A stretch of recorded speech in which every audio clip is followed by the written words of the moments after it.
Hey guys, Kirk here, and welcome to a video. Today this is something I feel like sharing. I actually shared this on Sunday at Sunday school, but I feel like I'll probably explain it better in a video just because I'm better at recording and stuff. I'm better at talking when I'm recording.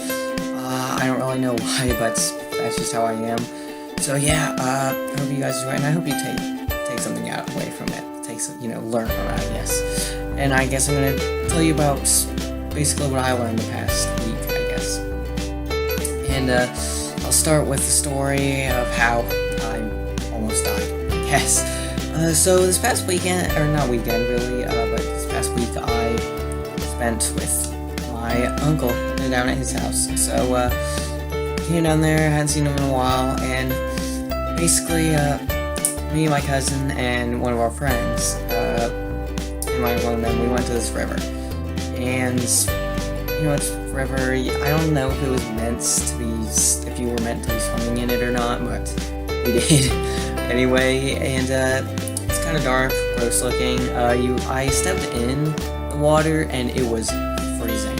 It was really cold. And the rocks, I was standing on like a rock and it was slimy and gross, really slippery as well. And yeah, and they wanted to find a good spot my cousin and our friend. They wanted to find a good spot to jump off of, because you couldn't just jump off anywhere, or else you could land on a rock. You couldn't see the rock in there, you couldn't see them. So yeah, it was really dangerous. You had to find the right spot. We went walking down it, and I saw this like rock sitting up there where it looked like you could jump in. You have to go there and check and make sure there weren't any rocks in the water. But yeah, they got in the water and they swam over there. And I didn't get in the water. I stepped on a rock that was kind of in the water, so my feet were in the water. And like I said, the water was cold. I didn't want to get in. The only reason I didn't want to get in the water was because it was cold. I wasn't even thinking about the fact that, one, I am a terrible swimmer. I mean, I'm not that bad. I wouldn't be winning any Olympic medals anytime soon, but yeah, I guess I'm just not that good. And two, there was a visible current that you could see it moving in the water. All this seemed to cross my mind. I never even acknowledged it, and they swam up just fine, so I guess I didn't think about it. I was trying to cheat my way over and just see if I could find a path in rocks. I think I made it quarter of the way maybe before the slippery rocks finally got to me, and I think I put my foot down to see if there was a rock. There wasn't, and it was slippery, and I slipped in. So I was in, and it turned out to not be as, when you're fully in, I guess it wasn't as cold as I thought it would be. So I was like, oh, okay, I guess I'll just swim over. And as I started swimming, the current started taking me a little bit, and I was thinking, it's no problem, there's another rock here that slopes like into the water, I can climb on that easily. So I go over there, and as I try to climb up, it's kind of slippery, and I slip down, and then the current pulls me away from it. Like, I think if there wasn't a current, I probably could eventually make my way up it, but the current wouldn't let me stay still for one spot anytime soon. And then my mind just went. It was just like, oh no, I can't climb up.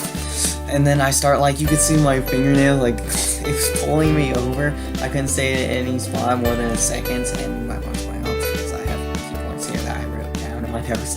And yeah, I was freaking out in my head so much. And I was calling for them, guys, help me, get me out. And it was sloping down. It was really hard for them to get down there and actually get to where they could get me without falling in themselves. So our friend came down and he grabbed onto me, but I was still slipping. The current was still pulling me over. I got us out of his hand, and I was still clawing onto the rock as much as I could. Just help. And then finally my cousin came out, made it over too, and it took them both grabbing me and to pull me out. And all this that was going in my head was, I actually might die here. I actually might drown here. And one way I was just freaking out so much. And finally they pulled me out, and I was they were still pulling me out, my feet were still in the water, and my body just dropped because I was exhausted and really scared, I guess, and I just kind of lied there for a minute. They were telling me to come on, hurry, use your feet, help us out, but I just kind of collapsed for a moment, just thinking about it, like, trying to take it in that I'm safe now. You know, and then I finally, like, got up and started climbing out, and I was in the safe, finally, and I just sat there for a minute, letting it sink in, and just like, wow, that just happened. And then just thinking, now I gotta swim back again to get to the other side, like, oh no. I don't know how, but somehow they convinced me they finally found an area where you can jump in. They somehow convinced me to do it anyway. As I was doing it, I was thinking, okay, how am I gonna get back over here? Like, easily. And then I just look at it, and I just think to myself, you know what? I think I could have gotten out of it easier than I made it out to be when I instantly started freaking out. I looked at the situation, and basically, I looked like if I had moved with the currents instead, I could have reached this, like, beachy type area, I guess, and I could have climbed out just fine. Like, if I just went with the current, it may have been tiring a little bit, but that would have been about the worst. It would have been a little exhausting. Or I could have just swam there, and eventually, like, there was the area that had a lot of rocks. I probably could have grabbed onto one of those. Or I could have just, like, frankly, when I started freaking out, I stopped looking for rocks to stand on. Like, there, I very well could have just passed up a bunch that I could have just started standing on, and I would have been just fine. Just calm my energy before I went on to look for another way or something. And I began to discover, and I'm sorry that this is going on so long, I'm about to get to my point here. I discovered that freaking out almost killed me. This idea in my head that I made, that I gotta find a way to get out of here. But that was all that was going on in my mind. Like, I had to find a way, not actually looking for a way out. And I started thinking, you know, it reminded me a lot of how this past few months, I'm 18 now, I'm graduating high school, and I had to study hard for my ACTs. That, at the time, I just took them, by the way, so that's done. At least I'll get my results back soon. And I was obviously freaking out about that. Like, I gotta get a good score, I gotta get going, get into college.